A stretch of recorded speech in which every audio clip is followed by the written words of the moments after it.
लगाइए क्वेश्चन। पहले क्वेश्चन के साथ शुरुआत कीजिए, बहुत अच्छा। पहले क्वेश्चन के साथ शुरुआत कीजिए। सितारा, सितारा मतलब तारा होता है। तारा या सितारा या सूरज भी एक आपको क्या है, सन भी एक सितारा है। तो अक्षय ऊर्जा यानी कि जल्दी क्षय नहीं होता, अक्षय ऊर्जा जो होता है ये आपको बताना है। इसके कारण क्या होता है, क्योंकि इसमें हीलियम जो मतलब में हाइड्रोजन जो होता है, हाइड्रोजन हीलियम में परिवर्तित होता है। क्या होता है, हाइड्रोजन जो होता है हीलियम में परिवर्तित होते रहता है। इसका आंसर क्या हो जाएगा यहाँ पर, ये हो जाएगा आपका ए। 71% आपको देखोगे लगभग तारों में हाइड्रोजन पाया जाता है। हाइड्रोजन क्या होता है, हाइड्रोजन के नाभिक हीलियम बनाते हैं और ऊर्जा निकलता है, तो नाभिकीय संलयन होता है, इसे फ्यूजन बोला जाता है। ये भी याद रखिएगा, नाभिकीय संलयन को, ठीक ना। तो हाइड्रोजन बम हुआ या तारे में ऊर्जा का स्रोत हुआ, ये सब हाइड्रोजन के संलयन से होता है। लेकिन परमाणु विखंडन हुआ या परमाणु बम हुआ या आपको विखंडन वाला जो आपको भट्टी होता है, उसमें देखोगे यूरेनियम 235 या थोरियम में प्लूटोनियम का इस्तेमाल किया जाता है, जिसमें बड़ा नाभिक को तोड़ा जाता है। इसका आंसर क्या हो जाएगा यहाँ पर, ए हो जाएगा। क्वेश्चन नंबर 2 देखो, साइबर लॉ का शब्दावली में डीओएस का अर्थ क्या है। साइबर लॉ के शब्दावली में आपको बताना है कि साइबर लॉ पढ़े होगे ना, साइबर लॉ किसके अंतर्गत चला जाता है। साइबर वाला जो चला जाता है अपशिष्ट सूची के अंतर्गत विषय आ जाता है। अपशिष्ट सूची मतलब होता है जो 3 सूची से अलग होता है, और वो किसके पास चला जाता है, संसद के पास चला जाता है, ठीक। तो यही देखोगे साइबर लॉ का शब्दावली में डीओएस का क्या अर्थ होता है। डीओएस का क्या अर्थ होता है ये आपको बताना है। आज तो अब वर्दी पहने हुए हैं। अरे नहीं नहीं, वर्दी नहीं पहने हुए हैं, भैया ला कर दे दिए थे मेरे भी भैया फोर्स में ना, तो हम थोड़ा मतलब वर्दी है नहीं, वो डेली पहनने वाला चीज है। असल में ये वर्दी से थोड़ा डिफरेंट है। साइबर लॉ की शब्दावली में डीओएस का अर्थ होता है डिनाइल ऑफ सर्विस। क्या होता है, डिनाइल ऑफ सर्विस होता है। इसका आंसर क्या हो जाएगा यहाँ पर, ए हो जाएगा। Denial of service cyber law में डीओएस का मतलब होता है। आगे चलते हैं, क्वेश्चन नंबर यहाँ पर 3 देख लीजिए। भारत के राज्यों में से प्रति वर्ग किलोमीटर अधिकतम जनघनत्व किसका है। तो भारत के राज्यों में से सबसे अधिक जनघनत्व जो देखने को मिलता है 1106 देखने को मिलता है प्रति किलोमीटर स्क्वायर में। आपको देखोगे तो ये बिहार का मिलता है। किसका मिलता है, बिहार का मिलता है। किसका मिलता है, बिहार का मिलता है। और सबसे कम किसका मिलता है, अरुणाचल प्रदेश का मिलता है। इसे भी याद रखिएगा, यानी कि बिहार हो जाएगा। बिहार हो जाएगा। रैंक के हिसाब से या कुछ क्षेत्रफल रैंक के हिसाब से भी बिहार का स्थान 12 है। जनसंख्या के हिसाब से बिहार का स्थान 3रा है। और आपको जनघनत्व के हिसाब से बिहार का स्थान क्या हो जाएगा, पहला हो जाएगा। कपास की पैदावार अच्छी होती है। कपास जो होता है देखोगे, कपास जो होता है किसमें सबसे अधिक पैदावार होता है, तो कपास होता है आपको किसमें, काली मिट्टी में। काली कपासी मिट्टी से बोला जाता है। काली कपासी मिट्टी को क्या बोला जाता है, आपको काली मिट्टी को स्वतः जोताई वाली मिट्टी बोला जाता है। ये सब देखोगे महाराष्ट्र वाला, गुजरात वाला क्षेत्र में ज्यादा मिट्टी देखने को मिलता है, मध्य प्रदेश क्षेत्र में। तो ये हो जाएगा यहाँ पर काली मिट्टी हो जाएगा। जलोढ़ मिट्टी जो होता है भारत में सबसे अधिक पाए जाने वाली मिट्टी हो जाता है जलोढ़ मिट्टी। जलोढ़ मिट्टी 2 प्रकार के होते हैं, खादर होता है, बांगर होता है। खादर नया जलोढ़ मिट्टी को कहा जाता है, बांगर आपको पुराना जलोढ़ मिट्टी को कहा जाता है। इसे भी याद रखिएगा। आगे चलते हैं, क्वेश्चन पूछता है तो चलिए क्वेश्चन नंबर 5 देखिए। हाल ही में जारी ग्लोबल हंगर इंडेक्स, देखो 2022 में ग्लोबल जारी हंगर इंडेक्स जो जारी किया गया था, तो इससे पहले जो आपको ग्लोबल हंगर इंडेक्स हुआ था उसमें स्थान जो था भारत का उसका 101 स्थान था। लेकिन आपको फिर से 6 स्थान फिसल गया और पाकिस्तान से भी नीचे चला गया, ठीक ना। तो मतलब हाल ही में जारी ग्लोबल हंगर इंडेक्स 2022 में भारत का स्थान कौन सा मिला है, 107वां स्थान मिला है। 107वां स्थान मिला है, 107वां स्थान पर है अभी। ये भी याद रखिएगा, क्वेश्चन आपसे पूछता है तो। आगे चलते हैं, जल्दी जल्दी क्वेश्चन लगाते रहिए आप लोग।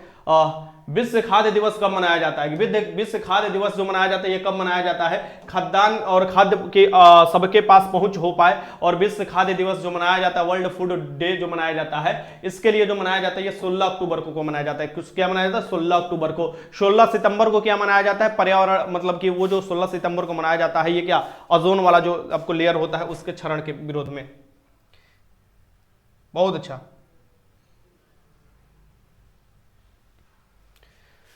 ओजोन डे के रूप में 16 सितंबर होता है ना।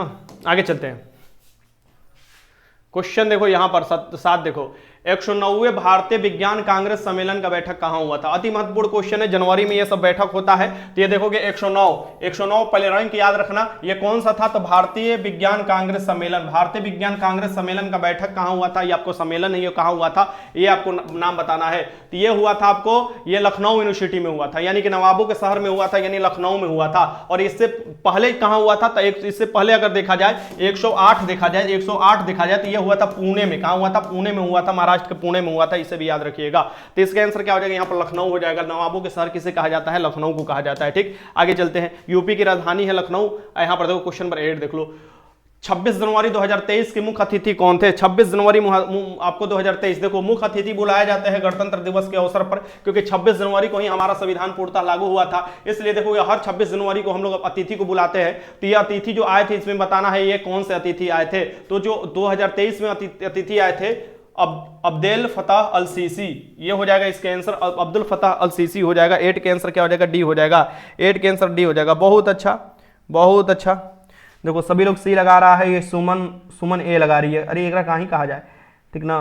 सब लोग सी लगा, प्रीति कुमारी देखो डी लगा रही है, कितना बढ़िया है। मनीष कुमार डी लगा रहा है, सेठी लगा रहा है, सेठी बाबू डी, शनिया तिवारी डी, विशाल रॉयल डी। बहुत अच्छा, ऐसे ही क्वेश्चन आप लोग सही लगाते रहो, फिर तो देखो मजा ही मजा है। करेंट अफेयर और ये सब तुम लोग को अरे 100 डेज मिला है, एकदम तुम लोग धुआं कर दोगे। जल में कार्बन डाइऑक्साइड प्रवाहित करने पर बना सोडा वाटर क्या होता है? देखो जल होता है, जल जो होता है उसका फॉर्मूला क्या होता है? जल होता है उसका फॉर्मूला होता है H2O।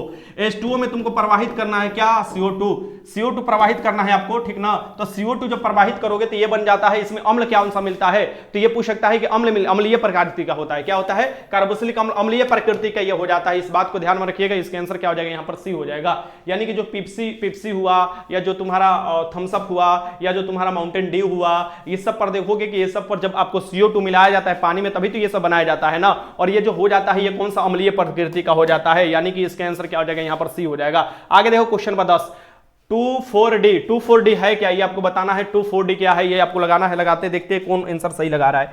2,4-D क्या है ये बताओ आप लोग, 2,4-D है क्या?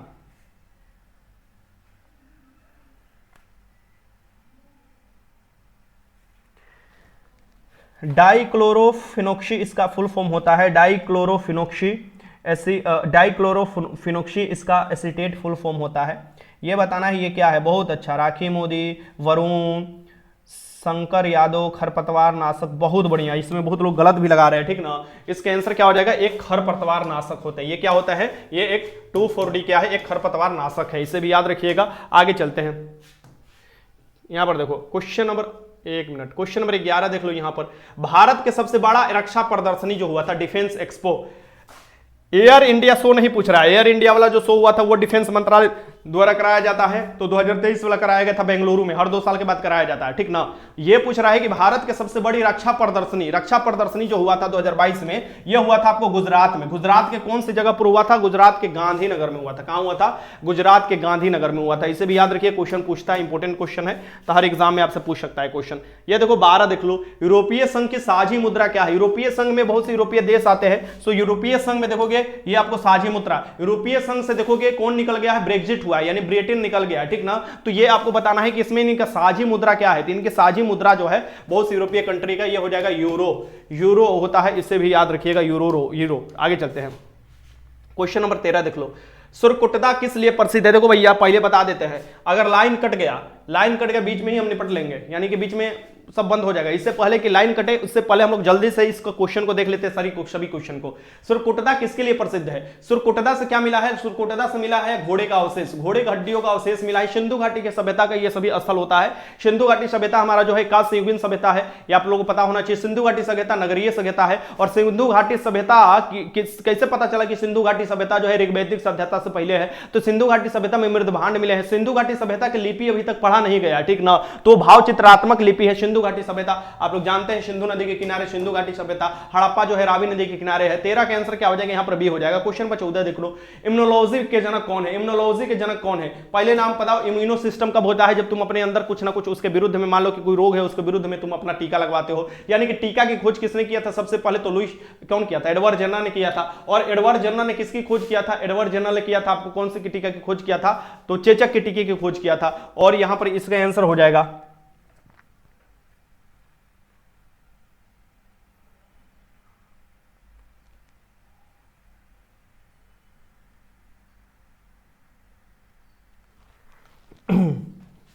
चलो क्वेश्चन नंबर 15 देखो, अदरक तना है जड़ नहीं है, क्योंकि अदरक तना है जड़ नहीं है। भैया अदरक देखोगे, हल्दी देखोगे, ये सब क्या है? तो आपको जड़ क्या होता है, जड़ लंबा सा होता है। जड़ में देखोगे कि मतलब मोटे मोटे लोग नहीं निकले रहते हैं, जैसे मोटे मोटे कहने वाले आम भाषा में मैं बता रहा हूं कि अदरक ले लिए, हल्दी ले लिए, ये सबको जब कबारा जाता है तो देखोगे इसमें हल्दी में भी छोटा सा एगो निकला रहता है मोटा मोटा। यानी कि अगर मान लो कि ऐसे मान लो ये हम अदरक ये ले लिए तो इसमें से नोड एंटी नोड निकले रहते हैं, ठीक ना, इसे इसे टेढ़ बांगुच इसमें से निकले रहते हैं, ठीक ना।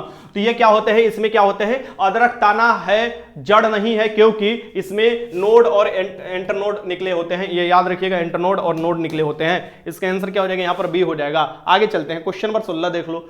निम्न में से किसे भोर का तारा कहा जाता है? भोर के तारा कहा जाता है, सांझ के तारा कहा जाता है, पृथ्वी का जुड़वा बोहन कहा जाता है, संदर्भ के देवता कहा जाता है, सबसे चमकीला ग्रह है सूरज के, दूसरा सबसे आपको मतलब बुध के बाद दूसरा स्थान आता है इसका शुक्र का स्थान आता है। शुक्र का कोई उपग्रह नहीं है, शुक्र पूरब से लेकर पश्चिम की ओर अपना ये फेरा करती है। तो जैसे ये जो क्वेश्चन अगर आपसे पूछे कि ये आपको हो गया सूरज हो गए, ये बुध हो गया, ये शुक्र हो गया, ये पृथ्वी हो गया, ये मंगल हो गया, ये एस्टेरॉयड बेल्ट हुआ, बृहस्पति हो गया, आपको शनि हो गया, अरुण हो गया, वरुण हो गया, ये आपको टोटल 8 ग्रहों की जो श्रेणी है इसमें से पूछ रहा है कि भोर के तारा किसे कहा जाता है? भोर के तारा आपको क्या हो जाता है, डी शुक्र हो जाता है। जबकि सूरज के सबसे नजदीक अगर देखा जाए तो कौन है, बुध है। लेकिन सबसे गर्म या सबसे चमकीला क्यों शुक्र को कहा जाता है? क्योंकि शुक्र के वायुमंडल में देखोगे 95% से ऊपर CO2 है, और CO2 का क्या काम होता है, सूरज के प्रकाश की जो आपको किरण होती है, जो उसका गर्मी होता है, उसको सोख लेना और बाहर नहीं भेजना। इसलिए बोला जाता है कि जैसे जैसे पृथ्वी पर CO2 बढ़ रहा है, CO2 बढ़ रहा है, ग्लोबल वार्मिंग बढ़ रहा है, ठीक ना। और CO2 आता कहां से है, तो जीवाश्म ईंधन जलाओगे तो CO2 आता है। चलो आगे चलते हैं, क्वेश्चन देखते हैं। क्वेश्चन 17 देख लो यहां पर। भारतीय संविधान का कौन सा अनुच्छेद निर्वाचन किससे संबंधित है? निर्वाचन आयोग से संबंधित है। इसमें बताना है कि भारतीय संविधान के कौन सा अनुच्छेद। भारतीय संविधान जो है विश्व के सबसे बड़ा लिखित संविधान है, ये याद रखना। सबसे पहला लिखित संविधान पूछे तो यूएसए के संविधान हो जाएगा। भारतीय संविधान देखो 22 भागों में डिवाइड है, टोटल आर्टिकल 395 है इसमें। अगर अभी पूछे अनुसूचियों की संख्या तो 12 अनुसूची है, इसे भी याद रखिएगा। अब पूछ रहा है कि कौन सा अनुच्छेद निर्वाचन आयोग से संबंधित है। आर्टिकल 324 से देखो, 324 से लेकर 329 के बीच में आप देखोगे ये आपको निर्वाचन आयोग से संबंधित प्रावधान दिया गया है। और निर्वाचन आयोग क्या हो जाएगा, यहां पर आपको हो जाएगा अनुच्छेद 324। आर्टिकल 326 में देखो वोट डालने के लिए बारे में बताया गया है, ये भी आपको पता होना चाहिए। आर्टिकल 356 जो है ये क्या करता है, राष्ट्रपति के शासन के बारे में बताता है। आर्टिकल 360 जो बताता है ये क्या बताता है, तुम्हारा वित्तीय आपात के बारे में, जो कि अभी तक नहीं लगा हुआ है। सबसे पहले राष्ट्रपति शासन पेप्सू यानी पंजाब राज्य में लागू हुआ था। ये देखो आर्टिकल 352 अभी तक 3 बार लागू हो चुका है। ये राष्ट्रीय आपात के बारे में बताता है। ये लागू हुआ था सबसे पहले 1962 में लागू हुआ था, चीन के साथ युद्ध हुआ था। फिर आपको 1971 में जब बांग्लादेश का गठन हुआ था, और फिर आंतरिक अशांति के कारण 1977 में इसे लागू कर दिया गया था। ठीक, तो ये भी याद रखिएगा, क्वेश्चन आपसे पूछता है। तो आगे चलते हैं, क्वेश्चन यहां देखिए 1857 की क्रांति का चिन्ह निश्चित किया गया। 1857 की क्रांति, 1857 की क्रांति देखोगे, इसमें आप देखोगे कि क्या हुआ था, जमींदार लोग, बहुत से कृषिगत लोग विरोध किए थे, ठीक ना। तो 1857 की क्रांति का चिन्ह क्या हुआ था, ये हुआ था कमल और चपाती हुआ था। क्या हुआ था, कमल और चपाती हुआ था। ये किसके समय में हुआ था, तो लॉर्ड कैनिंग के शासनकाल में हुआ था ना, लॉर्ड कैनिंग के शासनकाल में हुआ था। फिर देखोगे लॉर्ड कैनिंग ने 1857 के ही आपको देखोगे समय जो अपना जो क्या बोला जाता है उसे तत्कालिक कर पर आपको जो मुख्यालय बनाया था वो इलाहाबाद को बनाया था, कि इलाहाबाद से ही सब जगह देखा जाएगा, क्योंकि सबसे ज्यादा देखा जाए तो अवध से सैनिक थे और अवध क्षेत्र में ज्यादा आपको विरोध देखने को मिल रहा था इसे।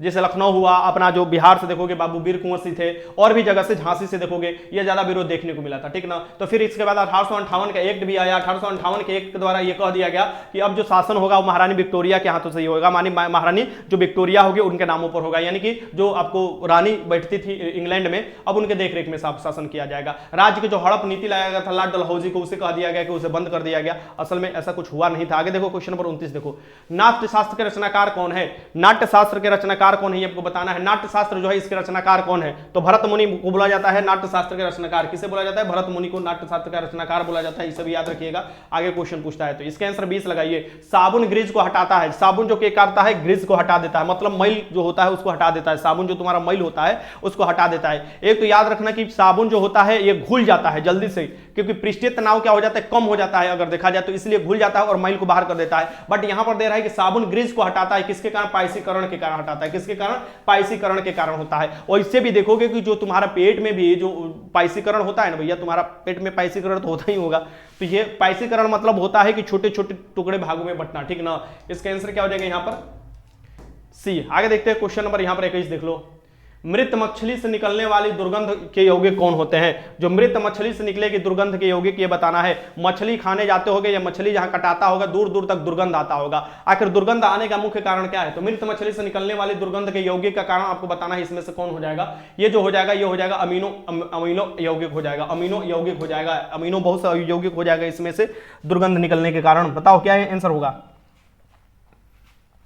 सबसे ज्यादा उपग्रह बृहस्पति का है ना कि शनि का है? नया अपडेट ले लो तुम लोग, सबसे ज्यादा उपग्रह है आपको बृहस्पति का हो चुका है, शनि का फिर से सेकेंड स्थान पर आ चुका है। ठीक, मछली में क्या पाया जाता है बताओ?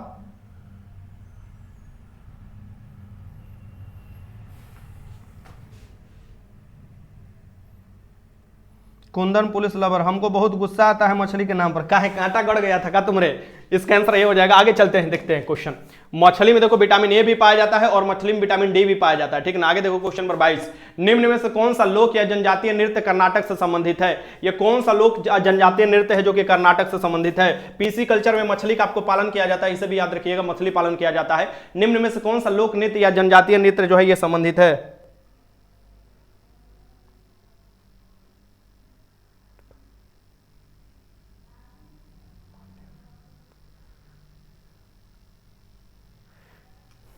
क्या दिक्कत है?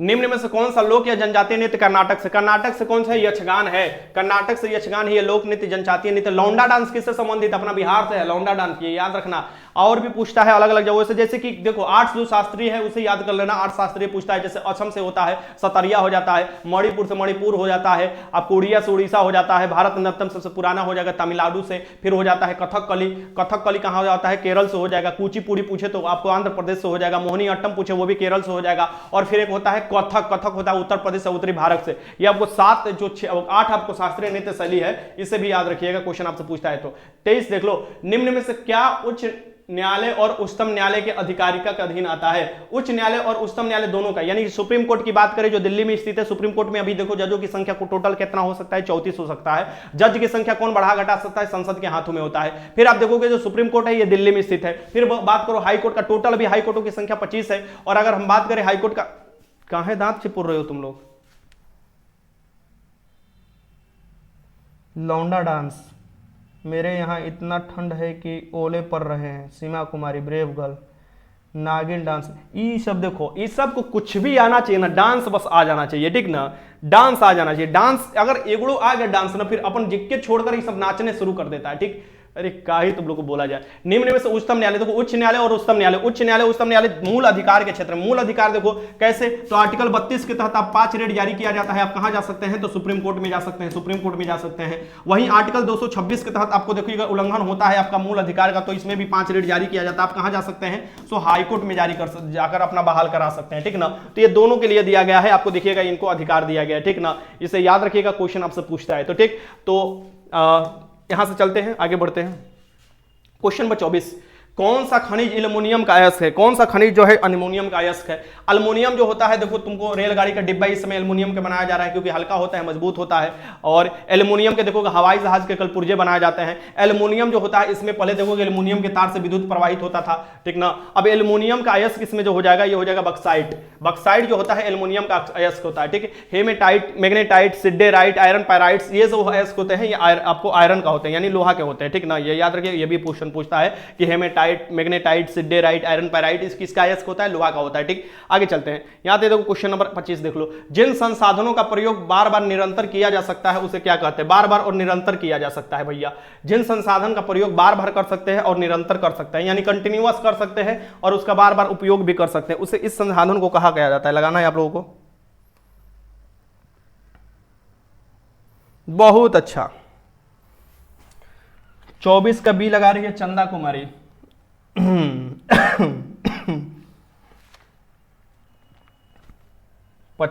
25 का डी लगा रहे हैं प्रीति कुमारी। 25 का डी लगाना है विवेक कुमार। और कौन है ये? पंकज मोतिहारी जिला 23 का भी 23 में ही फसल है।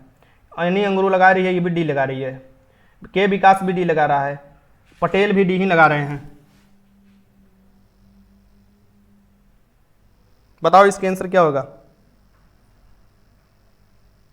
बहुत अच्छा, नवीकरणीय होगा। फिर से हम बार बार इसको कर सकते हैं, रिन्यूएबल कर सकते हैं, यानी बार बार उपयोग कर सकते हैं, नवीकरणीय होगा। दिन लोग भी डी लगाए हैं, सबका सही है, नवीकरणीय होगा। आगे देखते हैं क्वेश्चन नंबर 26 देखो, मानचित्र बनाने के विज्ञान को क्या कहते हैं? मानचित्र बनाने वाले विज्ञान को क्या कहा जाता है ये आपको बताना है। मानचित्र बनाने वाले विज्ञान को क्या कहा जाता है? लगाइए क्वेश्चन। मानचित्र बनाने वाले विज्ञान को कहा जाता है, बताओ? कार्टोग्राफी कहा जाता है। क्या कहा जाता है? कार्टोग्राफी। मानचित्र बनाने वाले विज्ञान को क्या कहा जाता है? कार्टोग्राफी कहा जाता है। आगे चलते हैं, देखते हैं। जल्दी जल्दी थोड़ा क्वेश्चन करते रहो कॉपी कलम पर। 27 देखो, निम्न में से किसे अनबुझा चूना कहा जाता है? अनबुझा चूना किसे कहा जाता है? इस पर पानी अभी नहीं डाला होता है, इसलिए इस पर अनबुझा चूना कहा जाता है। अनबुझा, एक बुझा चूना होता है, कैल्शियम हाइड्रोक्साइड को कहा जाता है बुझा चूना। ये देखो CaOH के होल ट्वाइस को कहा जाता है बुझा चूना कहा जाता है। देखो पनिया में जब चुनवा मिलैले ही ना तो अनबुझा चूना बनही, यानी कि एकरा में अगर पनिया मिला दिलही तो ये अनबुझा चूना बन जाइए, मतलब ये बन जाएगी। तो फिर एकरा के ये जो होता है ये CaCO3 जो होता है ये आपको कहा जाता है, किसको कहा जाता है? तोरा वो जो संगमरमर को कहा जाता है, ठीक ना, वो भी याद रखना। और CaO को बोला जाता है अनबुझा चूना। इसका आंसर क्या हो जाएगा? यहाँ पर ए हो जाएगा, अनबुझा चूना बोला जाता है CaO का। ठीक, आगे चलते हैं, ए हो जाएगा आंसर। आगे चलते हैं क्वेश्चन नंबर 28 देखो, भारत का पहला रिमोट सेंसिंग सैटेलाइट कब छोड़ा गया था? भारत का पहला remote sensing satellite I think 1988 में छोड़ा गया था ना। और भारत का अय्यर कर तो भारत का पहला रिमोट सेंसिंग सैटेलाइट जो छोड़ा गया था ये कहां से छोड़ा गया था ये पूछ रहा है। तो भारत के सबसे पहला रिमोट सेंसिंग सैटेलाइट जो छोड़ा गया था, रिमोट सेंसिंग पूछ रहा है ना, कि भारत के सबसे पहला सैटेलाइट पूछ रहा है, जो तुम लोग 75 में लगा दोगे आर्यभट्ट नामक छोड़ा गया था, ठीक ना, वो नहीं। भारत का पहला रिमोट सेंसिंग जो सैटेलाइट छोड़ा गया था ये छोड़ा गया था बीकानेर से। कहां से छोड़ा गया था? बीकानेर से छोड़ा गया था। इसका आंसर क्या हो जाएगा? यहाँ पर आपको ए हो जाएगा। आगे चलते हैं, क्वेश्चन देखिए, क्वेश्चन नंबर 29 देख लीजिए। ये अंतरराष्ट्रीय परमाणु ऊर्जा एजेंसी का मुख्यालय कहां स्थित है? अंतरराष्ट्रीय परमाणु ऊर्जा एजेंसी जो है इसका मुख्यालय कहां पर स्थित है ये आपको बताना है। अंतरराष्ट्रीय परमाणु ऊर्जा एजेंसी का मुख्यालय जो है ये कहां है? तो ऑस्ट्रेलिया की राजधानी वियना में है। कहां पर है? ये आपको हो जाएगा वियना में स्थित है। इसका आंसर क्या हो जाएगा? यहां पर ए हो जाएगा। क्वेश्चन नंबर 30 देख लो, टिहरी बांध का निर्माण किस नदी पर किया गया है? नदी का बात आया तो तुम लोग को पता होना चाहिए कि विश्व की सबसे लंबी नदी है नील नदी। और नील नदी का दिन किसे बोला जाता है? मिस्र को कहा जाता है। विश्व की सबसे चौड़ी नदी हो जाएगी अमेजन नदी। अब पूछे भारत में कि भारत की सबसे लंबी नदी गंगा नदी हो जाएगी, भारत की सबसे चौड़ी नदी ब्रह्मपुत्र नदी हो जाएगी, प्रायद्वीपीय भारत की सबसे लंबी नदी गोदावरी हो जाएगी, जिसे वृद्ध गंगा भी कहा जाता है गोदावरी को। दक्षिण भारत की गंगा बोला जाता है आपको कौन से? कावेरी नदी को बोला जाता है। अब यहाँ पर भारत के जो अगर पूछे कि दामोदर को क्या कहा जाता है? बंगाल की शोक कहा जाता था। आपको पूछे कोसी को बिहार का शोक कहा जाता है, ठीक ना। अब पूछे यहाँ पर कौन कौन दे रहा है? तो ये दे रहा है भागीरथी। टिहरी जो बनता है भागीरथी पर बनता है। कहां पर? भागीरथी। इसका आंसर क्या हो जाएगा? सी। देवप्रयाग में देखोगे कि भागीरथी और अलकनंदा में आकर मिलती है तो वहां पर क्या होता है? गंगा का निर्माण होता है। गंगा संयुक्त वहां पर आकर मिलती है देवप्रयाग में, तो ये गंगा वहां से हो जाता है, नाम इनका पड़ जाता है। ठीक, ये भी याद रखिएगा। यमुना जो होती है आपको गंगा में आकर कहां मिलती है? तो अपना प्रयागराज में आकर मिलती है। सोन जो होता है, सोन अभी आता है जो दक्षिण से आकर पटना के समीप मिलता है गंगा से। आगे चलते क्वेश्चन, यहां देखो क्वेश्चन नंबर 31, मरणोपरांत भारत रत्न की उपाधि पाने वाला पहला व्यक्ति कौन था? मरणोपरांत भारत रत्न की उपाधि पाने वाला, मरणोपरांत मतलब मरने के बाद इनको भारत रत्न दिया गया था। यह पहला व्यक्ति कौन थे? मरणोपरांत दिया गया था सबसे पहले आपको दिया गया था किसको? लाल बहादुर शास्त्री को दिया गया था। भारत के द्वितीय प्रधानमंत्री कौन थे? लाल बहादुर शास्त्री थे। 1954 से भारत रत्न दिया जा रहा है। भारत रत्न जो दिया जाता है ये पूछ सकता है किस आर्टिकल के तहत दिया जाता है? आर्टिकल 18 में देखिएगा। उपाधियों का अंत है लेकिन ये उपाधि नहीं है, ये आपको पुरस्कार है, ठीक ना, एक बार ध्यान में रखिएगा। और लाल बहादुर शास्त्री जी थे ये भारत के दूसरे प्रधानमंत्री बने थे। अब यहाँ पर क्वेश्चन पूछता है कि 1954 में किसको किसको मिला था? तो 1954 में 3 लोगों को मिला था। सर्वपल्ली राधाकृष्णन सबसे पहले मिला था, उसके बाद देखिएगा राजगोपालाचारी और वेंकटरमन, 3 लोगों को सबसे पहले यहाँ पर मिला था। ये भी याद रखिए, क्वेश्चन आपसे पूछता है। तो आगे चलते, सबसे पहली महिला जिसको भारत रत्न मिला था वो इंदिरा गांधी थी। क्वेश्चन नंबर 32 देखो, शेरशाह को शेरखा की उपाधि किसने दिया था? शेरशाह को शेरखा की उपाधि किसने दिया था?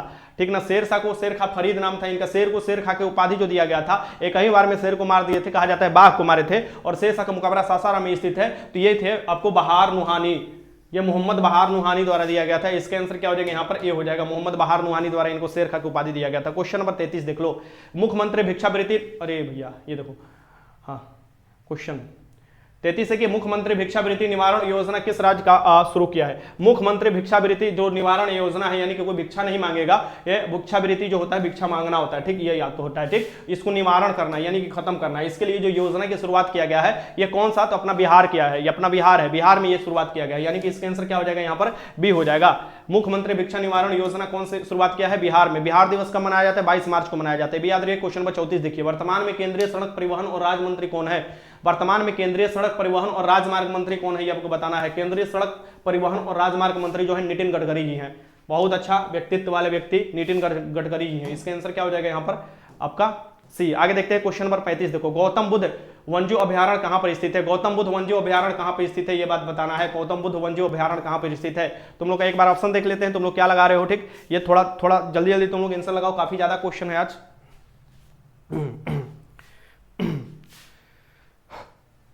क्वेश्चन नंबर 35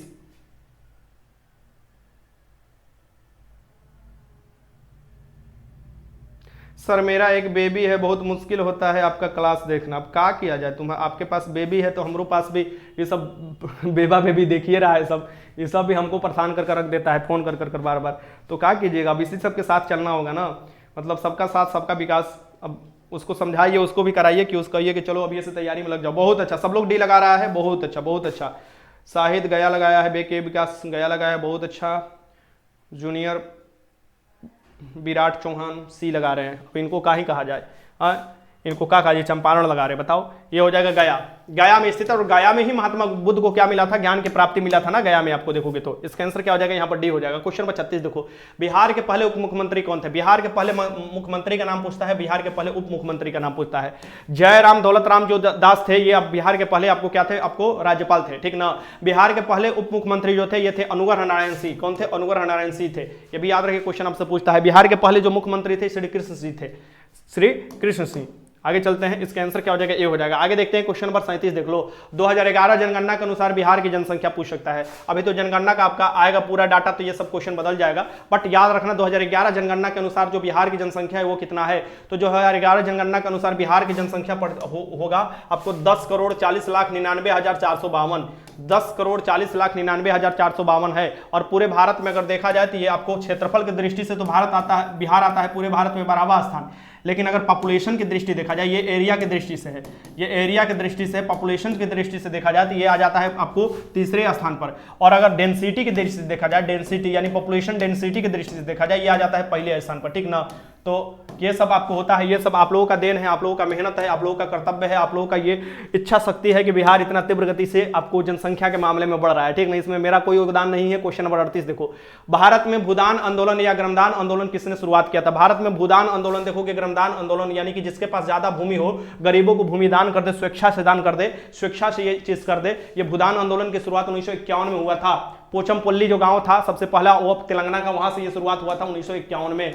1951 में तेलंगाना के पोचमपल्ली गांव से स्टार्ट हुआ था। और इसमें सबसे बड़ी भूमिका किसने निभाया था? तो महात्मा गांधी ने एक दिया था सुझाव, सर्वोदय और ट्रस्टीशिप का सुझाव दिया था, ठीक ना। तो इसमें वही सुझाव को आगे मानते हुए जो होगा, ये आचार्य विनोबा भावे, उनके आपको शिष्य बोले जाते हैं, मित्र भी बोले जाते हैं, इनके द्वारा शुरुआत किया गया था। इसके आंसर क्या हो जाएगा, यहाँ पर डी हो जाएगा। आगे देखो क्वेश्चन नंबर 39 देखो, निम्नलिखित में से कौन सी संघवाद की विशेषता नहीं है? संघवाद पूछ रहा है भैया, संघवाद ध्यान से रखना, संघवाद पूछ रहा है, संघवाद की इसमें से कौन सा विशेषता नहीं होगा। लगाओ क्वेश्चन नंबर 39, देखते हैं कौन सही लगा रहा है, ठीक। क्वेश्चन नंबर 39 लगाओ, जो लोग सही लगाएगा उसका मैं नाम लूंगा, 2 लोगों 3 लोगों का। चलो लगाओ इसका आंसर। क्वेश्चन लगाओ, क्वेश्चन लगाओ, जल्दी जल्दी जल्दी जल्दी जल्दी, हाथ बढ़ाओ, जल्दी जल्दी जल्दी जल्दी जल्दी जल्दी। तो रिवीजन भी होता है, क्वेश्चन अलग अलग भी है। बेरोजगार विषय डी लगा रहे हैं, बहुत अच्छा। अभी तक एक लड़का लगाया है डी, और आर्यन गुप्ता भी डी ही लगा दिए, बहुत अच्छा। और एक पटेल जी हैं, वो भी डी लगाए, ठीक। चलो यहाँ पर क्या हो जाएगा, सत्ता का केंद्रीकरण। भैया सत्ता का केंद्रीकरण थोड़े ना संघवाद की विशेषता है, वो तो आपको देखो एकात्मक शासन की विशेषता है, ठीक ना। वो संघवाद की विशेषता नहीं है। संघवाद मतलब है कि शक्तियों का बंटवारा करना, शक्ति को नीचे लेवल पर आपको फेंकना, मतलब तोड़ना। सत्ता का विकेंद्रीकरण हो जाएगा, केंद्र और राज्यों की सरकारों के बीच सत्ता का बंटवारा हो जाएगा, स्थानीय सरकारों को अधिक अधिकार देना हो जाएगा, ये सभी हो जाएगा। इसका आंसर क्या हो जाएगा, यहाँ पर इसका आंसर हो जाएगा डी हो जाएगा, यानी इसका आंसर क्या हो जाएगा, डी हो जाएगा। ये आपको केंद्रीकरण की प्रवृत्ति नहीं होता है इसमें, ठीक। आगे देखते हैं क्वेश्चन नंबर 40 देखो, सार्क की स्थापना, देखो सार्क का मुख्यालय जो हुआ था काठमांडू में है। सार्क में टोटल सदस्यों की संख्या 8 है। नेपाल की राजधानी काठमांडू में इसका मुख्यालय है। सार्क की स्थापना कब हुआ था, यह पूछ रहा है, सार्क की स्थापना कब हुआ था?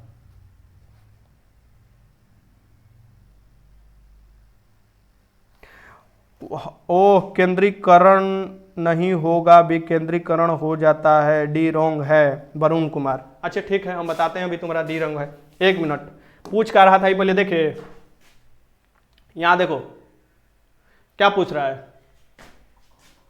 दारू बंद है लेकिन ताड़ी नहीं बंद है तनी मनी ताड़ियों में नशा होता है, ठीक ना। ये पूछ क्या रहा है पहले देख रहे हो, निम्नलिखित में से कौन सा संघवाद की विशेषता नहीं है? क्या कह रहा है, नहीं है, यानी कि इसमें से कौन सी विशेषता नहीं दे रहा है, ठीक ना। या नहीं नहीं पकड़ने तुमको आता है जी बुड़बक, का ही तुमको बोले। सत्ता का विकेंद्रीकरण मतलब सत्ता को बांट देना, निचले लेवल तक, सही बात है। केंद्र और राज्यों के बीच सत्ता का बंटवारा करना, वो भी सही बात है। स्थानीय सरकारों को भी सत्ता दे देना, अधिकार दे देना, कुछ भी कर देना, शक्ति दे देना, वो भी सही बात है। लेकिन सत्ता का केंद्रीकरण कैसे हो सकता है? सत्ता का केंद्रीकरण तो एकात्मक सरकार में देखा जाता है ना जी, संगमात्मक सरकार कहां से हो जाएगा? ये सत्ता का एक, आपको देखोगे जो हमारे भी भारत में देखोगे तो एकात्मक की तरफ ही ज्यादा शक्ति दिया गया है, यानी केंद्र को ही ज्यादा शक्ति दिया गया है। ठीक, इसका आंसर क्या हो जाएगा? यहाँ पर डी हो जाएगा, डी, ठीक ना, डी हो जाएगा। आगे चलते हैं, क्वेश्चन नंबर 40 देखो। सार्क का आपका स्थापना हुआ था 1985 में। कब हुआ था? 1985 में हुआ था सार्क की स्थापना, ये पता होना चाहिए आप लोगों को, ठीक ना। आगे चलते हैं, क्वेश्चन 41 देख लो। हाल ही में हिंदी साहित्य के एक जो लिखा गया है इनके द्वारा कृति है पागल खाना के लिए पुरस्कार मिला है। कौन सा पुरस्कार मिला है? 32वां व्यास पुरस्कार मिला है। 32वां जो है व्यास सम्मान पुरस्कार मिला है। साहित्य के क्षेत्र में देखोगे ये सब मिलता है। तो 32वां व्यास सम्मान जो मिला हुआ है, ये बताना है किसको मिला हुआ है, ये आपको बताइए इसमें से किसको हो जाएगा। जो मतलब हाल ही में हिंदी साहित्य के पागल खाना के लिए मिला है, ज्ञान चतुर्वेदी को मिला है ना, ज्ञान चतुर्वेदी। इसका आंसर क्या हो जाएगा? ज्ञान चतुर्वेदी हो जाएगा, यानी ज्ञान चौबे। इसका आंसर क्या हो जाएगा? यहाँ पर बी हो जाएगा। आगे चलते, क्वेश्चन नंबर 42 देख लो, सॉरी। निम्नलिखित में से विधान परिषद किस राज्य में नहीं है? विधान परिषद देख लो। विधान परिषद क्या होता है? जैसे कि राज्य में अलग अलग राज्यों में विधान परिषद भी बनाए जाते हैं, ठीक ना। प्रत्येक जरूरी नहीं है हर राज्य बनाएंगे ही बनाएंगे। सो पहला विधान परिषद देखो यहाँ पर, दूसरा देख लो 6 राज्यों में भी है, तीसरा देख लो, चौथा देख लो, पांचवा देख लो और छठा देख लो, यही 6 राज्यों में है। जैसे कि पहला बिहार में है, फिर यूपी में है, फिर आपको कर्नाटक में मिलेगा, फिर महाराष्ट्र में मिलेगा, तेलंगाना में मिलेगा, आंध्रा में मिलेगा। ये ऐसे देखोगे ये 6 राज्यों में मिलता है, तो इसमें जम्मू कश्मीर में नहीं होगा। इसका आंसर क्या हो जाएगा? यहाँ पर बी हो जाएगा, जम्मू कश्मीर में नहीं होगा। आगे देखते हैं, क्वेश्चन नंबर 43 देख लो। राज्यों में राज्यपाल की नियुक्ति कौन करता है? राज्य में जो राज्यपाल की नियुक्ति किया जाता है, ये किसके द्वारा किया जाता है, ये आपको बताना है। सो राज्य में अलग अलग राज्यों में राज्यपाल की जो नियुक्ति किया जाता है, ये किसके द्वारा किया जाता है? ये किया जाता है भारत के राष्ट्रपति द्वारा, ठीक ना, भारत के राष्ट्रपति द्वारा। बट ये क्वेश्चन पूछ सकता है कि राज्यपाल को कौन दिलाता है क्या? तो राज्यपाल को कौन शपथ दिलाता है? राज्यपाल को कौन शपथ दिलाता है? ठीक, यहां पर ये एक ऑप्शन जोड़ दो, चलो बताओ। अगर ये क्वेश्चन अगर ये रहता कि इनको शपथ कौन दिलाता है, शपथ कौन दिलाता है, ये बताओ। इसमें शपथ कौन दिलाता है? ये नियुक्ति हटा दो, इसमें हो जाएगा कोई नहीं। अब बताओ इनको शपथ कौन दिलाता है? राज्यपाल को शपथ कौन दिलाता है? ये अलग क्वेश्चन हो गया। ये बताओ इसका आंसर क्या होगा? राज्यपाल को जो शपथ दिलाया जाता है किसके द्वारा दिलाया जाता है? लगाओ क्वेश्चन।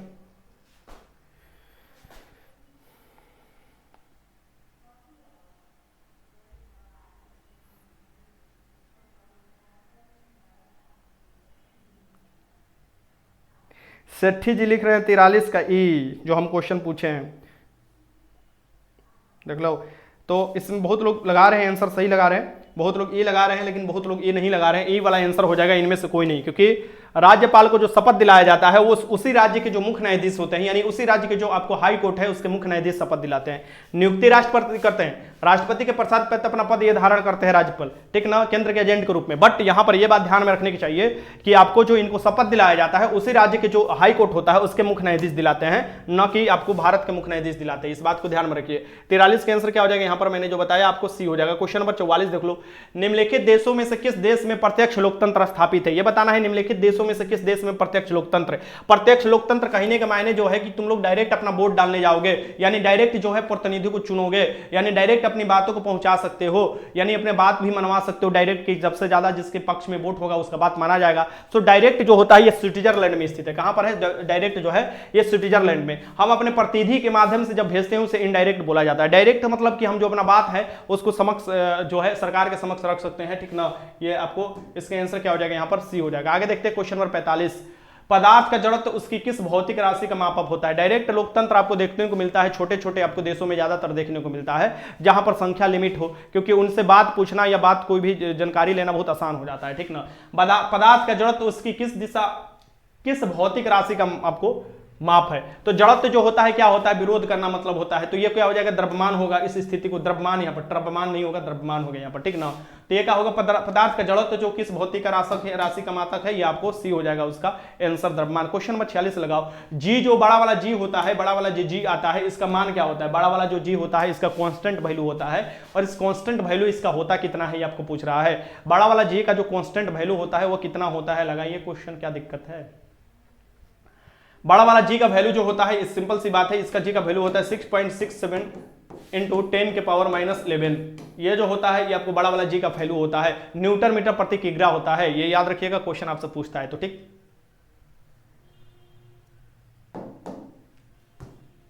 आगे देखो क्वेश्चन नंबर 47, पदार्थ का संवेग दुगना होने पर उसकी गतिज ऊर्जा कितना हो जाएगी। पदार्थ की संवेग दुगना होने पर गतिज ऊर्जा कितनी हो जाएगी, यानी संवेग का फॉर्मूला क्या होता है, ये देखो काइनेटिक एनर्जी जो रहा है, ये पूछ रहा है गतिज ऊर्जा कितनी होगी, गतिज ऊर्जा को होता है हाफ mv² होता है, ठीक।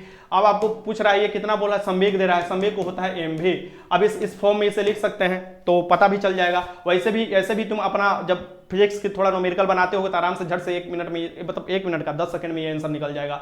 वैसे यहाँ पर देख लो ये क्या होगा, mv है, तो इसको हम क्या कर सकते हैं, इसको लिखो काइनेटिक एनर्जी बराबर हम लिख सकते हैं हाफ mv², ठीक ना। इसको हम ऐसे भी लिख सकते हैं, हाफ m को m लिखो, v² को v² लिख लो, और फिर यहाँ पर कर लो m बटा में m, मतलब m भाई m से ये डिवाइड कर दो तो एक ही हो जाएगा, तो फिर यहाँ पर क्या आ जाएगा, हाफ लिख लो, m एक इसमें कर दो, m² हो जाएगा, v² पहले से है, बटा में m हो जाएगा। अब ये जो mv का क्या हो जाएगा, ये स्क्वायर हो जाएगा, mv के स्क्वायर, तो यहाँ से क्या हो जाएगा, हाफ हो जाएगा, p के स्क्वायर हो जाएगा, बटा में क्या हो जाएगा, m हो जाएगा। अब यहाँ पर देख लो क्या कह रहा है, अगर पदार्थ का संवेग आपको क्या हो जाता है, दुगना कर दिया जाता है, तो दुगना कर दो यहाँ पर, तो ये क्या हो जाएगा, 4 गुना हो जाएगा, क्योंकि गतिज ऊर्जा क्या होता है, p² होता है। संवेग मानो p बराबर यहाँ पर 2 लिख दिए, और ये काइनेटिक एनर्जी के संवेग के पक्ष में आपको फॉर्मूला निकाल दिए, तो ये 2 का स्क्वायर हो जाएगा, तो ये 2 का स्क्वायर 4 हो जाएगा, यानी कि ये पूछ रहा है कि संवेग दुगना होने पर कितना हो जाएगा, 4 गुना हो जाएगा गतिज ऊर्जा। वेग भी दुगना होने पर क्या हो जाएगा, 4 गुना हो जाएगा, तो इसका आंसर क्या हो जाएगा, ए हो जाएगा। आगे देखो क्वेश्चन नंबर 48, हाल ही में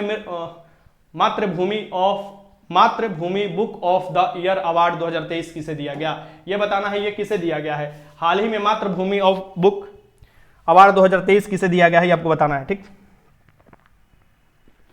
सुस्त कहां पड़ गए, जल्दी जल्दी हाथ बढ़ाओ।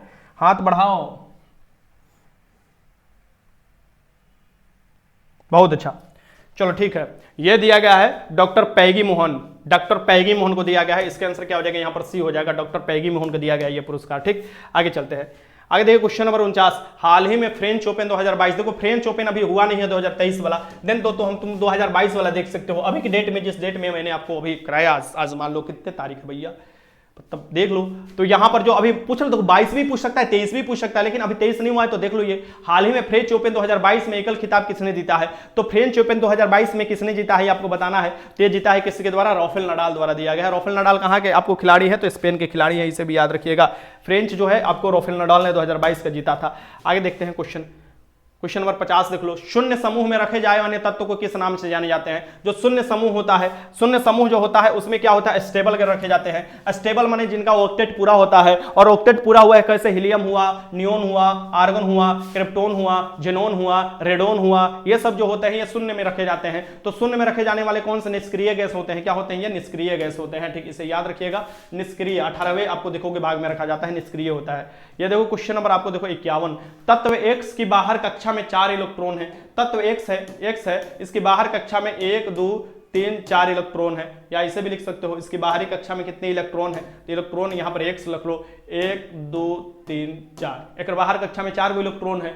अब हाइड्रोजन के साथ संयोग करता है, बीसी सी बात है, हाइड्रोजन ये हो गया इधर संयोग, क्योंकि हाइड्रोजन के पास भी 1 है, इधर भी हाइड्रोजन के साथ संयोग कर लिया, इधर भी हाइड्रोजन के साथ संयोग कर लिया, हाइड्रोजन के साथ ससंयोग यौगिक बनाएगा। ससंयोग यौगिक देखोगे CH4 में भी होता है, CH4 में भी सेम यही तो काम होता है ना, ठीक। कार्बन के 4 को लास्ट अंतिम में होता है, और हाइड्रोजन के 1 को से मिलकर बन जाता है, तो CH4 हो जाएगा। तो ये क्या हो जाएगा, ये बताओ, ये हो जाएगा B, मतलब XH4 हो जाएगा, SX4 बी हो जाएगा इसका आंसर। क्वेश्चन नंबर 52 देख लो, निम्नलिखित में से किस में कोबाल्ट होता है। कोबाल्ट जो होता है किस विटामिन में पाया जाता है, ये आपको बताना है।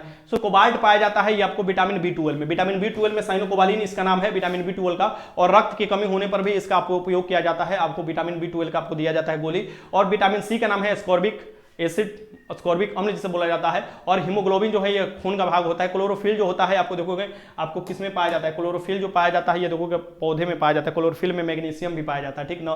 क्लोरोफिल के कारण ही तो पौधा हरा दिखाई देता है। इसका आंसर क्या हो जाएगा, डी हो जाएगा। आगे देखते हैं क्वेश्चन नंबर 53 देख लो, किसी तारे का रंग दर्शाता है, कोई तारा है उसका रंग क्या दर्शाता है, कोई तारा है उसका रंग क्या दर्शाता है, तो किसी तारे का रंग उसका ताप दर्शाता है, क्या होता है, ताप दर्शाता है, ठीक ना। टाकार होगा तो ज्यादा ताप वाला होगा वो तारा। इसके आंसर क्या हो जाएगा, यहाँ पर बी हो जाएगा। क्वेश्चन नंबर 54 देख लो, पृथ्वी के भूतल पर सर्वाधिक है, पृथ्वी के भूतल पर क्या सबसे अधिक है। सो पृथ्वी के भूतल पर सबसे अधिक जो तत्व पाया जाता है वो कौन सा होता है, वो ऑक्सीजन होता है। पृथ्वी के भूतल पर सबसे ज्यादा जो पाए जाने वाले तो ऑक्सीजन होता है, इस बात को आप भली भांति याद रखना है। उसके बाद आपको स्थान आता है सिलिकॉन का। आगे चलते हैं, तो इसका आंसर क्या हो जाएगा, ए हो जाएगा। आगे देखते हैं क्वेश्चन नंबर 50 देख लो, 55 देख लो। सबसे अधिक इलेक्ट्रोनेगेटिव तत्व है, सबसे ज्यादा इलेक्ट्रोनेगेटिव जो तत्व है ये कौन सा होगा, सबसे अधिक इलेक्ट्रोनेगेटिव तत्व पूछ रहा है, ये हो जाएगा आपको कौन सा हो जाएगा बताओ, ये हो जाएगा फ्लोरीन। फ्लोरीन जो होता है सबसे अधिक इलेक्ट्रोनेगेटिव होता है, इस बात को भली भांति याद रखिएगा, फ्लोरीन जो होता है सबसे अधिक इलेक्ट्रोनेगेटिव होता है। आगे चलते हैं, देखते हैं क्वेश्चन नंबर 56 देख लो। एक दूरदृष्टि दोष से पीड़ित व्यक्ति को क्या होता है, दूरदृष्टि दोष है यानी हाइपरमेट्रोपिया है, और इसमें आपको उत्तल लेंस का प्रयोग किया जाता है। दूर की वस्तु तो दिखाई देगा, नजदीक की वस्तु नहीं दिखाई देगा, यानी दूर की वस्तु साफ दिखाई नहीं देती, नहीं ऐसा नहीं, साफ की वस्तु साफ दिखाई नहीं देती है, पास की वस्तु, इसका आंसर क्या हो जाएगा, इसका आंसर हो जाएगा बी, यानी कि पास की वस्तु साफ दिखाई नहीं देती है लेकिन दूर की वस्तु दिखाई देती है। इसके लिए निवारण के लिए हम लोग उत्तल लेंस का प्रयोग करते हैं। आगे चलते हैं, यहां देखो क्वेश्चन नंबर 57 देख लो। दो ग्रह जिनके उपग्रह नहीं है, दो ग्रह है जिनका उपग्रह नहीं है, ये आपको बताना है। दो ग्रह जिनका कोई उपग्रह नहीं है, ये दोनों सूरज के सबसे नजदीक वाले ग्रह हो जाएंगे जिनका कोई उपग्रह नहीं है, और ये हो जाएंगे बुध और शुक्र। बुध और शुक्र का कोई उपग्रह नहीं है, इसका याद रखिएगा, क्वेश्चन आपसे पूछता है तो बी हो जाएगा इसका आंसर। क्वेश्चन नंबर 58 देखो, निम्नलिखित में से कौन सा विषाणु जनित रोग नहीं है, ये बताना है इसमें से कौन सा है जो विषाणु जनित रोग नहीं है। विषाणु जनित रोग ये क्या कह रहा है, निम्नलिखित में से कौन सा है जो विषाणु यानी वायरस जनित रोग नहीं है, ये बताना है। इसमें बताओ, डेंगू होगा, चिकन पॉक्स, बर्ड फ्लू, ये सब होता है। हैजा, हैजा का नाम सुने हो, बताओ क्या दिक्कत है।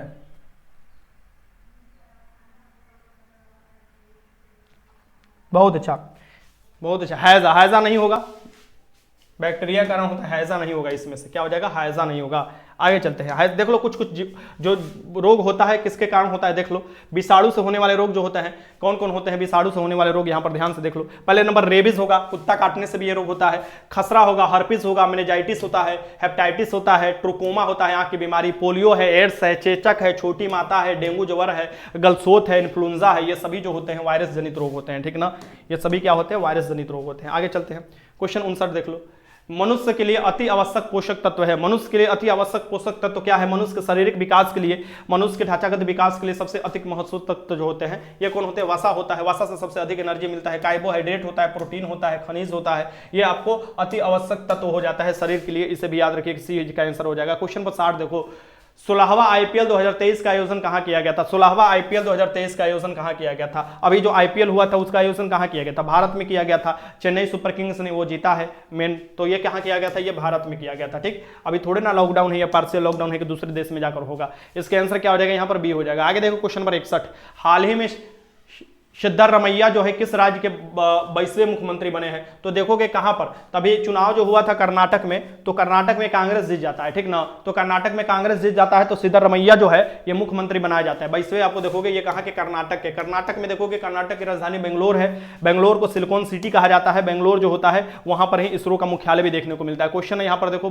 62, हवाई जहाज के ब्लैक बॉक्स का रंग कैसा होता है, हवाई जहाज के ब्लैक बॉक्स क्या होता है कि जब हवाई जहाज दुर्घटनाग्रस्त हो जाता है तो ब्लैक बॉक्स के माध्यम से ही देखा जाता है कि किस कारण से ये आपको दुर्घटनाग्रस्त हुआ है। सो हवाई जहाज के ब्लैक बॉक्स का रंग जो होता है ये लाल और नारंगी होता है, इसका आंसर क्या हो जाएगा, यहाँ पर डी हो जाएगा। आगे चलते हैं, क्वेश्चन देखो, क्वेश्चन नंबर 63 देखो, किस बिंदु पर सेंटीग्रेड और फारेनहाइट तापमान बराबर हो जाता है, किस बिंदु पर सेंटीग्रेड और फारेनहाइट दोनों तापमान बराबर हो जाते हैं, ये क्वेश्चन कभी कभी पूछता है आप लोग एग्जाम में, तो ये हो जाते हैं -40 डिग्री पर, -40 डिग्री पर सेंटीग्रेड और फारेनहाइट दोनों तापमान क्या हो जाते हैं, बराबर हो जाते हैं। क्वेश्चन नंबर 64 देखो, चालक की विद्युत प्रतिरोध की इकाई क्या है, ओबीसी सी बात है, विद्युत प्रतिरोध की जो इकाई है, विद्युत प्रतिरोध साइंस वाला क्लास करते हैं तो उसमें पता चला होगा, ये ओम जो होता है, ओम जो होता है ये विद्युत प्रतिरोध की इकाई होता है, इसे भी याद रखिएगा, ओम जो होता है। आगे देखते हैं क्वेश्चन नंबर 65, आधुनिक टेलीफोन उपयोग करता है, आधुनिक टेलीफोन जो है ये किस तरह का उपयोग करता है, किस तरह का प्रयोग किया है आधुनिक टेलीफोन जो है, अब खत्म ही होने वाला है तो जल्दी जल्दी तुम लोग लगाते चलो, बस पहुंचने वाले हैं हम लोग जल्दी से, 5 मिनट और कुछ नहीं। यहां पर देखो आधुनिक टेलीफोन जो उपयोग करते हैं ये क्या करते हैं,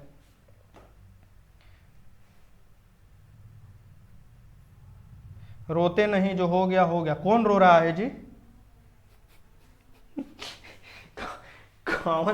कौन रो रहा है भैया, क्वेश्चन गलती करने पर कौन रोता है, क्वेश्चन गलती, अरे एगो लड़की थी, ठीक ना, हमारे क्षेत्र की लड़की थी, फुनकी, हम तुमको एक्साइज वाला कॉन्स्टेबल बात बता रहे हैं, रोने लगी फोन कर करके, समझी हमको डर लग रहा है, हम कैसे एग्जाम देने जाएंगे, हमको पकड़ लेगा लोग, हमको थाना में डाल देगा। हम बोले तुम डर काहे रही हो, चोरी करने का जा रही हो, तुम तो एग्जाम देने जा रही हो, चोरी वोरी लेकर जा रही हो, कुछ ब्लूटूथ लेकर जा रही हो। बोल रही है नहीं सर जी हम बहुत ही डर लग रहा है, हमारा एकदम दिल धड़ धड़ धड़ कर रहा है। हम बोले पहले ही मर जाओगी हार्ट अटैक ले, ठीक ना, एग्जाम तो का दोगी, तो पहले एग्जाम देने के लिए डराने की क्या जरूरत है भैया, एग्जाम है आराम से एग्जाम दो, बढ़िया से आ जाओ, एग्जाम निकलेगा तो ठीक है, पढ़े हो तो निकलेगा, नहीं पढ़े हो तो नहीं निकलेगा, तो इसमें डरने की क्या जरूरत है। अब क्वेश्चन गलती हो गया तो उसमें रोने की क्या जरूरत है, अरे अपन विदाई पर रो लेना। इसमें क्या हो जाता है, रेडियो तरंग का प्रयोग किया जाता है, क्या होता है, रेडियो तरंग का प्रयोग किया जाता है। इसका आंसर क्या हो जाएगा, ये हो जाएगा। आगे चलते हैं क्वेश्चन नंबर 66 देखो, एंजाइम मुख्य रूप से किससे बनते हैं। एंजाइम जो होते हैं, जो शरीर में एंजाइम स्रावित होते हैं, मुख्य रूप से किससे बने होते हैं, ये आपको बताना है, ठीक। एंजाइम किससे बने होते हैं, लगाइए क्वेश्चन।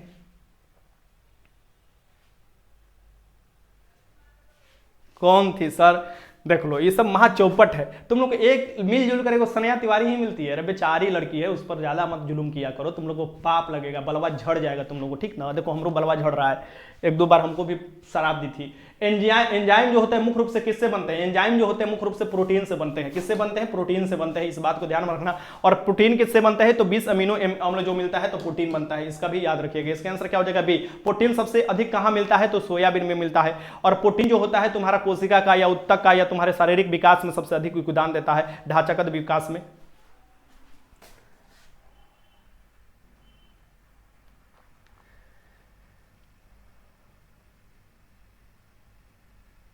क्या हुआ संटू कुमार, तुम्हारा लाल लाल चेहरा दिखाई दे रहा है, क्या बात है,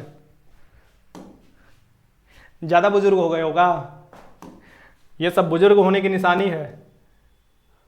बीपी हाई हो जाना, लाल लाल चेहरा दिखाई देना, झुर्री पड़ जाना।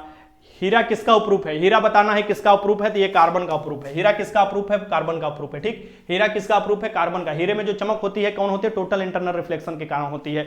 हीरा जो होता है चतुष्फलकीय होता है, ठीक ना, ये भी याद रखिएगा। कार्बन मुलायम होता है, हीरा कठोर होता है। हीरा जो होता है आप देखोगे कि पहाड़ों वाले क्षेत्र में छेद करने के लिए होता है, जो शीशा काटने के लिए हीरा का उपयोग किया जाता है, ये सब आपको पता होना चाहिए। चलो आगे चलते हैं, क्वेश्चन नंबर 68 देख लो। हाल ही में कोप इंडिया, यानी कि जो कोप इंडिया जो कौन था, तो ये आपको वायुसेना सैन्य अभ्यास था, किसके बीच में हुआ। कोप इंडिया जो है वायुसेना अभ्यास हुआ, किन दो देशों के बीच में हुआ है, हाल ही में देखोगे ये हुआ है। ये बताओ ये किन दो देशों के बीच में हुआ है, लगाना है क्वेश्चन। सर टी शर्ट कहाँ से लिए हैं, मार्केट से लिए लाया गया है, बताइए क्या बात है। कांति भाभी काहे रो रहे हो, कौन रो रहा है भाई, हमको तो सुनाइए नहीं। गर्लफ्रेंड की शादी हो गई है, धर्मेंद्र कुमार, अरे भाई, अरे तुम लोगों जिंदगी में यही चीज है ना, गर्लफ्रेंड की शादी हो गई, अरे हो जाने दो भाई, क्या दिक्कत है तुमको, नया अपना मिलेगा भाई, तुम लोग को खुश होना चाहिए। नया टी शर्ट मिलता है पुराना टी शर्ट जाने के बाद। भारत अमेरिका के बीच में कौन होता है, कोप इंडिया जो होता है, वायुसेना जो होता है, यह अभ्यास जो हुआ था भारत और आपको अमेरिका के बीच में हुआ था। आगे देखो क्वेश्चन नंबर 69, निम्नलिखित द्रवों में से कौन सा उष्मा का बहुत अच्छा चालक है। उष्मा का सबसे अच्छा चालक ये बताना है, निम्नलिखित में से कौन सा होता है। उष्मा के चालक जो होता है ये कौन सा होता है। एक ट्रेन अगर मान लो तुम्हारी लाइफ से निकल गया तो तुम जिंदगी भर ट्रेने पर नहीं चढ़ोगे, ऐसा थोड़े ना होता है। अरे this is part of life bro, कहाँ तुम लोग चिंता कर रहे हो, ठीक ना। जिसको आना होगा वो आएगा, उसका मोस्ट वेलकम है, जिसका जाना होगा उसका और जबरदस्त वेलकम है कि चले जाओ भैया, तुम हमको छोड़कर चले जाओ, ठीक ना। हमको छोड़कर जाओगे तभी तो हमारा भी अपना औकात पता चलेगा कि हम कितना चमक पैदा करते हैं। चलो, निम्नलिखित द्रवों में से कौन सा उष्मा का सबसे अच्छा चालक है। सबसे अच्छा जो उष्मा का चालक होता है, द्रव होता है, ये हो जाता है आपका पारा। पारा हो जाता है, जो कोई आपको देखोगे थर्मामीटर, बैरोमीटर, ये सब में देखोगे, ये सब में भरे जाते हैं, ठीक। इसका आंसर क्या हो जाएगा, पारा, जिसे मरकरी तुम लोग बोलते हो। ये देख लो, यह सफेद और चमकीली धातु है, यह साधारण ताप पर द्रव अवस्था में विद्यमान रहता है, यह उष्मा और विद्युत का सुचालक होता है, यह न तो आघातवर्ध होता है और न ही तन्य होता है। और यहाँ पर पारा का उपयोग देख लो, थर्मामीटर, बैरोमीटर आदि यंत्रों में किया जाता है, गैस को एकत्र करने में किया जाता है, धातु का अमलगन, यानी पारा जिसके साथ मिल जाता है किसी धातु के साथ, उसको अमलगन कहा जाता है, चांदी और सोने के निष्कर्षण में किया जाता है, तुम्हारे सिंदूर निर्माण में भी पारा का उपयोग किया जाता है, ये आपको मरकरी वाष्प जो लैंप होते हैं उसमें भी इसका इस्तेमाल किया जाता है। क्वेश्चन नंबर 70 देख लो, निम्नलिखित में किसने एक्स किरण के आविष्कार किया था। आ गया क्वेश्चन ऑफ द डे। गुरुजी किसी का जीएफ भी होता है क्या। लड़कियां सब दिन बेहतर चाहती है गुरुजी, दूसरे से प्यार वार कुछ नहीं होता है। ये देखो अंकित, अभी अभी 10 दिन पहले तक ये बोल रहा था सर जी हमको कोई चाहने वाली है, ठीक ना। अभी 10 दिन तक पहले से बोलता था कि हमको बहुत, अभी तुमको ना पता है ये सब बहुत लड़का सब होता है ना, हमसे सीक्रेट शेयर करते रहता है। अभी बोलता है कि एक प्यार वार कुछ नहीं होता है। एकरा मतलब लग रहा है कि 10-15 दिन से लड़ाई धड़ाई चल रहा है, इससे अंदाजा लग गया।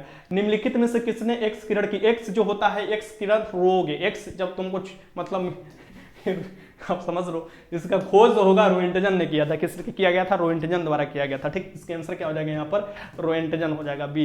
क्वेश्चन नंबर 71 देखो, 1 किलो कैलोरी बराबर होता है, 1 किलो कैलोरी बराबर होता है कितने बराबर होता है? हम पोल नहीं खोलते हैं, नहीं तो समझो कि बहुत से लड़का लड़की जो है ना हमको बोलता है कि सर जी बताइए ना हम क्या करें, अरे सर जी बताइए ना हम क्या करें।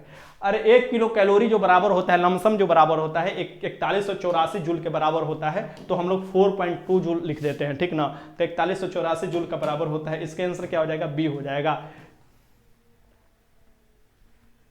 लगाओ क्वेश्चन। जल का शुद्धतम रूप कौन सा होता है? जल का शुद्धतम रूप कौन सा होगा ये लगाना है आप लोगों को। जल के सबसे शुद्धतम रूप, पहले के जो जल का आपको बताना है, जल के सबसे शुद्धतम रूप कौन सा होगा, लगाइए।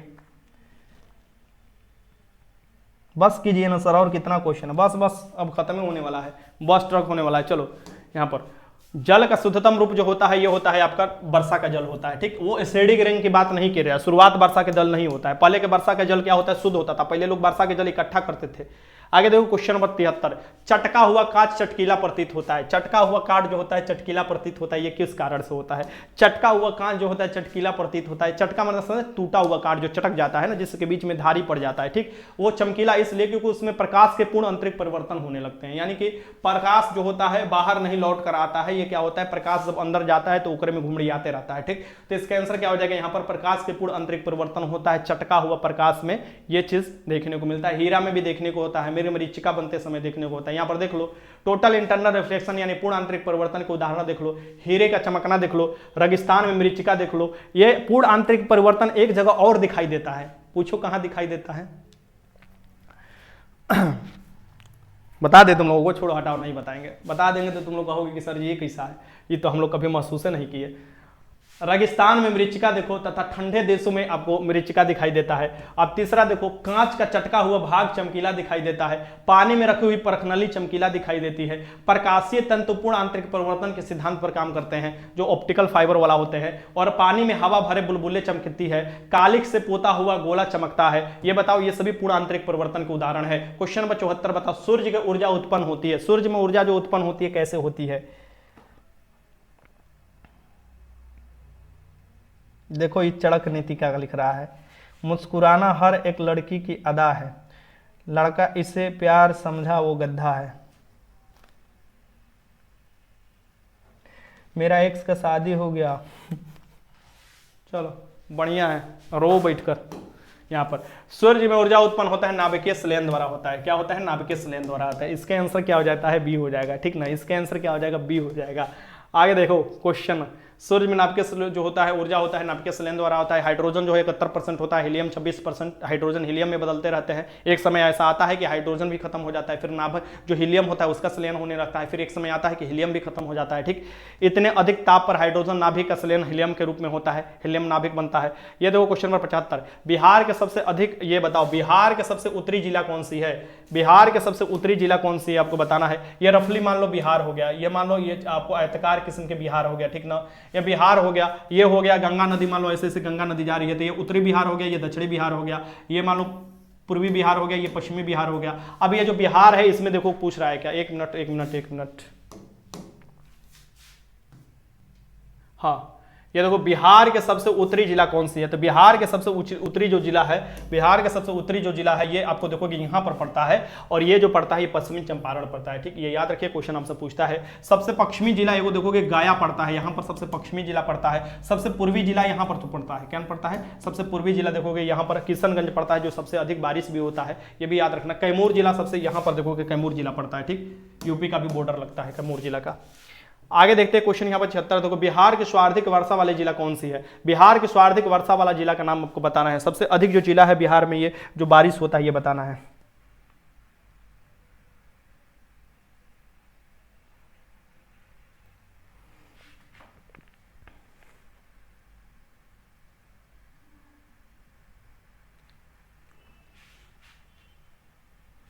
गब्बर सिका लिख रहा है कि ये सब फालतू बोल के आप दिमाग भटका देते हैं, प्लीज सर ना बोलिए। आप तुम्हारा हम क्या करें, तुम्हारे चलते ना बोले, हम बोलेंगे। तुम्हारा दिमाग भटके, तुम्हारा दिमाग भटके उससे मुझे क्या फर्क पड़ता है। तुम्हारा दिमाग भटकना चाहिए ना, जब तुम्हारा दिमाग स्थिर नहीं है तो क्या किया जा सकता है, तो बोला जाएगा, हम तो बोलेंगे, क्या करो, मतलब दिक्कत नहीं, हम तो बोलेंगे।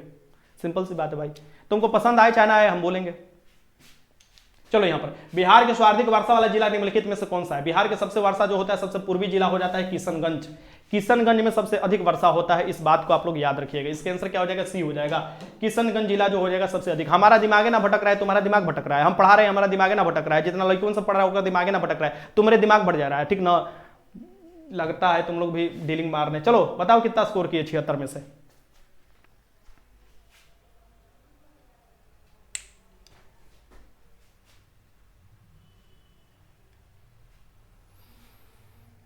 Score score score